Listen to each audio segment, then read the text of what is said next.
5 different species of toucans in our world.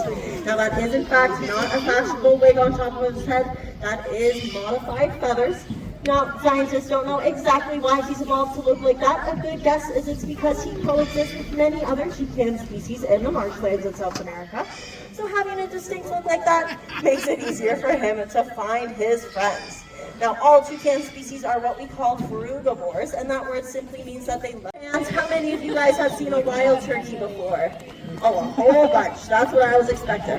Now, that's all thanks to a conservation project that took place way back in the 1980s. Before that, there were actually 0 turkeys left. We've added 8 other chicks to that flock. Now, those 10 chicks could make a whole lot of a difference for the survival of the species already, but there's still definitely more work to be done. So, taking further steps, we are very proud to announce we sent 8 of our blue throats down to Bolivia, where they can take place in a breeding program within their own native habitat. Now, of course, the birds we sent have already been cared for by humans. They're not fit for survival in the wild.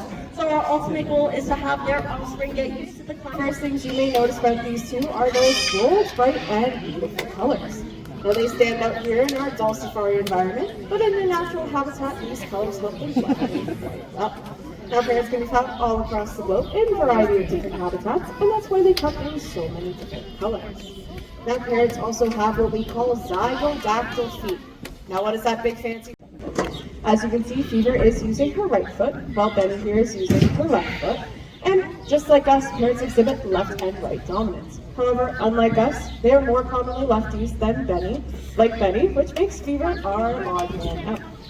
Now parrots are often using their beaks to eat, but this beak is very strong and can reach 50 to 60 kilometers per hour.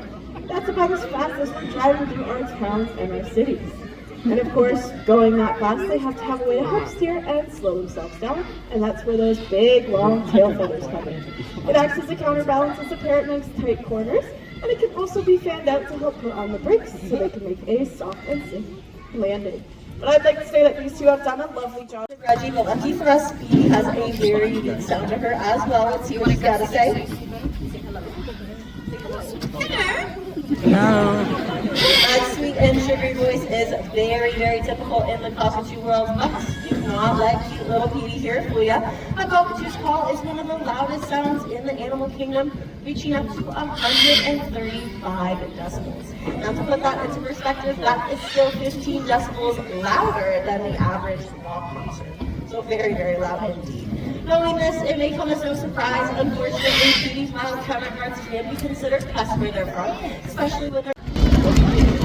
Alright, sounds like you guys know what Parker is. Shove it on out. That is correct. Now, the entire species is known as the Indian peafowl. Oh my goodness, a couple of excited birds we have out here today. Now, we did introduce Wasabi ourselves. He lets us know he'd rather do it himself. So go ahead, tell everyone, what's your name? Certainly is.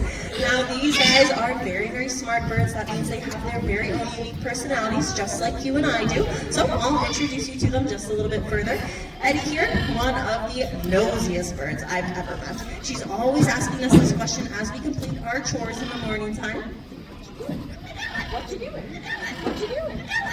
I do think she makes an excellent work supervisor though. Now Wasabi here on the other hand is very, very polite by nature, so let's see if he has a question to ask you. How are you? How are you? How are you? How are you? Lots of how are yous. We're hoping you're having a lovely time so far on safari.